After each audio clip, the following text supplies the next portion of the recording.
ನಮಸ್ಕಾರ. ಕಾಫಿ ಆಯ್ತಾ ಸ್ನೇಹಿತರೆ? ದೆಹಲಿಯಲ್ಲಿ ಈಗ ಮೈ ಕೊರೆಯುವಂತ ಚಳಿ. ಆದ್ರೆ ಈ ಮೈ ಕೊರೆಯುವಂತ ಚಳಿಯಲ್ಲೂ ಕೂಡ ಈ ಚುನಾವಣಾ ಕಾವು ಅನ್ನೋದಿದೆಯಲ್ಲ, ಅದು ಉತ್ತುಂಗಕ್ಕೆ ಏರಿದೆ. ಅಂದ್ರೆ 100+ ಡಿಗ್ರಿ ಅಂತ ಹೇಳ್ಕೊಂಡೆ ಹೇಳ್ಬೋದು. ಚುನಾವಣೆ ಇನ್ನೂ ಅನೌನ್ಸ್ ಆಗಿಲ್ಲ, ಬಹುಶಃ ಈ ವಾರದಲ್ಲಿ ಅನೌನ್ಸ್ ಆಗ್ತಾ ಇದೆ. ಆದ್ರೆ ಅಲ್ಲಿ ಮೂರು ಪಕ್ಷಗಳು ತುಂಬಾ ಆಕ್ಟಿವ್ ಆಗಿ ಚುನಾವಣಾ ಕಣದಲ್ಲಿ ಇದ್ದಾವೆ.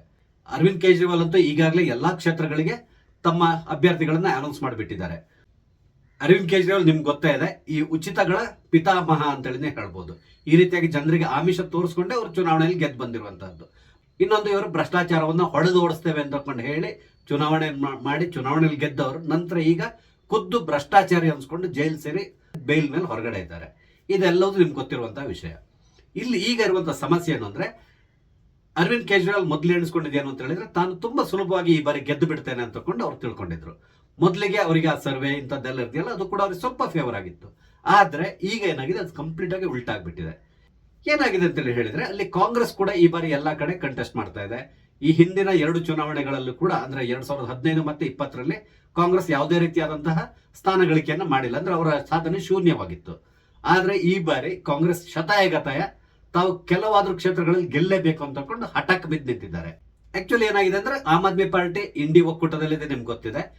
ಕಾಂಗ್ರೆಸ್ ಏನ್ ತಿಳ್ಕೊಂಡಿತ್ತು ಅಂತ ಹೇಳಿದ್ರೆ, ದೆಹಲಿ ಚುನಾವಣೆಯಲ್ಲಿ ಇಂಡಿ ಒಕ್ಕೂಟದ ಮುಖಾಂತರ ನಾವೇನಾದ್ರು ಕಂಟೆಸ್ಟ್ ಮಾಡಿದ್ರೆ ಆಗ ನಮ್ಗೆ ಕೆಲವು ಸ್ಥಾನಗಳು ಸಿಗ್ಬೋದು ಅಂತ ತಕೊಂಡು ಕಾಂಗ್ರೆಸ್ ಪ್ಲಾನ್ ಮಾಡ್ಕೊಂಡಿತ್ತು. ಆದ್ರೆ ಕೇಜ್ರಿವಾಲ್, ನಾವು ಒಬ್ಬಂಟಿಯಾಗಿ ಇಲ್ಲಿ ಹೋರಾಟ ನಡೆಸ್ತೇವೆ, ಯಾರ ಜೊತೆಗೂ ಹೊಂದಾಣಿಕೆ ಮಾಡ್ಕೊಳ್ಳಲ್ಲ ಅಂತ ತಕೊಂಡು ಅನೌನ್ಸ್ ಮಾಡಿಬಿಟ್ರು. ಆಗ ಕಾಂಗ್ರೆಸ್ ಉರಿದು ಹೋಗ್ಬಿಡ್ತು.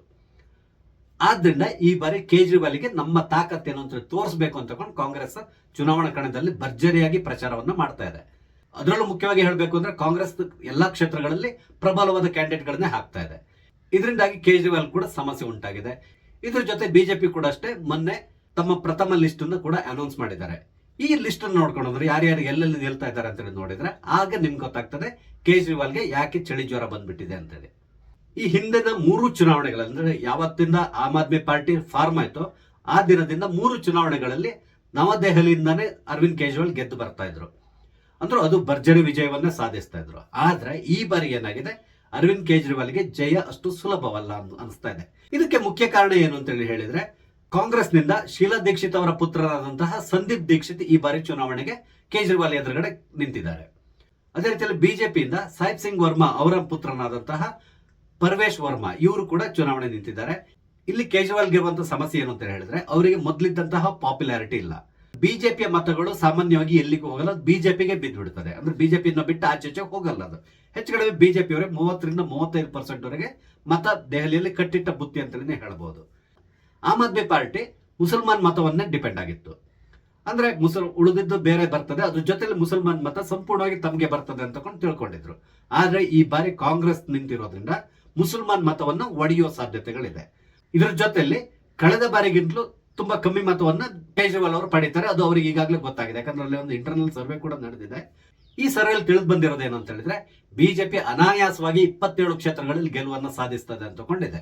ಇದು ಕೇಜ್ರಿವಾಲೇ ಮಾಡಿಸಿರುವಂತಹ ಸರ್ವೆ, ಬೇರೆ ಯಾವುದೋ ಪತ್ರಿಕೆಯವರು ಅಥವಾ ಚಾನಲ್ನವರು ಮಾಡಿರುವಂತಹ ಸರ್ವೆ ಅಲ್ಲ. ಇದು ಕೇಜ್ರಿವಾಲ್ ಖುದ್ದಾಗಿ ಮಾಡಿಸಿರುವಂತಹ ಸರ್ವೆ. ಆ ದಿನದಿಂದ ಕೇಜ್ರಿವಾಲ್ಗೆ ಭಯ ಪ್ರಾರಂಭ ಆಗಿದೆ. ಹಾಗಾಗಿ ಇಲ್ಲಿಗ ತ್ರಿಕೋನ ಸ್ಪರ್ಧೆ ಏರ್ಪಟ್ಟಿರೋದ್ರಿಂದ ಕೇಜ್ರಿವಾಲ್ಗೆ ಖಂಡಿತವಾಗಿ ಬಹುದೊಡ್ಡದಾದಂತಹ ಹೊಡೆತ ಬೀಳೋ ಸಾಧ್ಯತೆ ಇದೆ. ಅದೇ ರೀತಿಯಲ್ಲಿ ಅವರಿಗೆ ಸೋಲಿನ ಭಯ ಕೂಡ ಕಾಡ್ಲಿಕ್ಕೆ ಪ್ರಾರಂಭ ಆಗಿದೆ. ಇದು ಕೇಜ್ರಿವಾಲ್ ಕತೆ. ಆದ್ರೆ ಇನ್ನೊಬ್ರು ಅವರ ಆತ್ಮೀಯರಾಗಿರುವಂತಹ ಮನೀಶ್ ಸಿಸೋಡಿಯಾ, ಇವರು ಕೂಡ ಅಷ್ಟೇ ಸೋಲು ಅನುಭವಿಸುವ ಸಾಧ್ಯತೆಗಳು ತುಂಬಾ ಜಾಸ್ತಿ ಇದೆ. ಯಾಕಂದ್ರೆ ಕಳೆದ ಚುನಾವಣೆಯಲ್ಲಿ ಅವ್ರು ಗೆದ್ದಿರೋದು ಕೇವಲ 3000 ಮತಗಳ ಅಂತರದಿಂದ ಜಯವನ್ನ ಸಾಧಿಸಿದ್ರು. ಆದ್ರೆ ಈ ಬಾರಿ ಅವರು ಸೋಲ್ತಾರೆ ಅಂತೇಳಿ ಹೇಳ್ತಾ ಇದ್ದಾರೆ. ಇದಕ್ಕೆ ಮುಖ್ಯ ಕಾರಣ ಏನು ಅಂತ ಹೇಳಿದ್ರೆ, ಕಾಂಗ್ರೆಸ್ನಿಂದ ಈ ಬಾರಿ ಇವರು ಎದುರುಗಡೆ ನಿಂತಿರುವಂತಹ ವ್ಯಕ್ತಿ ಅವ್ರು ಯಾರು ಅಂತ ಹೇಳಿದ್ರೆ ಅನಿಲ್ ಚೌಧರಿ.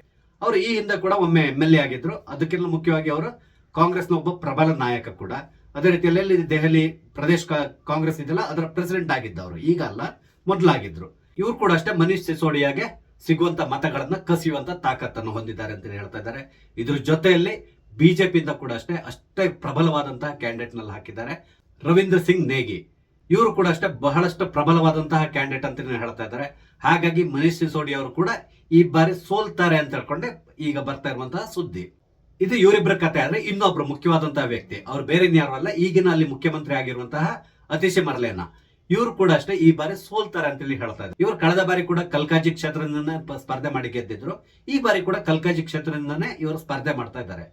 ಇಲ್ಲಿ ಇವ್ರ ಎದುರುಗಡೆ ನಿಂತಹ ವ್ಯಕ್ತಿ ಒಂದು ಕಾಲದ ಇವರ ಆತ್ಮೀಯ ಗೆಳತಿ ಆಗಿದ್ದಂತಹ ಅಲ್ಕಲಾಂಬ ಕಾಂಗ್ರೆಸ್ನಿಂದ ಕಂಟೆಸ್ಟ್ ಮಾಡ್ತಾ ಇದ್ದಾರೆ. ಈ ಅಲ್ಕಲಾಂಬ ಈ ಹಿಂದೆ ಕೂಡ MLA ಆಗಿದ್ರು. ಕೊನೆಗೆ ಅವರು ಆಮ್ ಆದ್ಮಿ ಪಾರ್ಟಿಯನ್ನು ಬಿಟ್ಟು ಕಾಂಗ್ರೆಸ್ನ ಜಾಯ್ನ್ ಆಗಿದ್ದಾರೆ. ಈಗ ಏನಾಗಿದೆ ಅಂದ್ರೆ ಈ ಅಲ್ಕಲಾಂಬ ಮತ್ತು ಅತಿಶಿ ಮಧ್ಯದಲ್ಲಿ ಫೈಟ್ ನಲ್ಲಿ ಮಹಿಳಾ ಮತದಾರರು ಯಾವ ಕಡೆ ಹೋಗ್ತಾರೆ ನೋಡ್ಬೇಕಾಗಿದೆ. ಮಹಿಳಾ ಮತದಾರರನ್ನ ಅಲ್ಕಲಾಂಬ ಸೆಳೆಯುವಂತ ಸಾಧ್ಯತೆಗಳಿದೆ. ಆದ್ರಿಂದ ಇಲ್ಲಿ ಅತಿಶಿಗೆ ಸಮಸ್ಯೆ ಉಂಟಾಗ್ತದೆ. ಇದ್ರ ಜೊತೆಯಲ್ಲಿ ಬಿಜೆಪಿಯಿಂದ ಕೂಡ ಅಷ್ಟೇ ರಮೇಶ್ ಬದೂರಿ ಅಂತ ಅವರು ಕಂಟೆಸ್ಟ್ ಮಾಡ್ತಾ ಇದ್ದಾರೆ. ಇವರು ಹಿಂದೆ ಅಲ್ಲಿ ಮೆಂಬರ್ ಆಫ್ ಪಾರ್ಲಿಮೆಂಟ್ ಆಗಿದ್ರು. ಆದ್ರೆ ಈ ಬಾರಿ ಅವರಿಗೆ ಪಾರ್ಲಿಮೆಂಟ್ ಟಿಕೆಟ್ ಕೊಟ್ಟಿರಲಿಲ್ಲ. ಅದಕ್ಕೆ ಬದಲಾಗಿ ಅವರಿಗೀಗ ವಿಧಾನಸಭೆ ಟಿಕೆಟ್ ಕೊಟ್ಟಿದ್ದಾರೆ.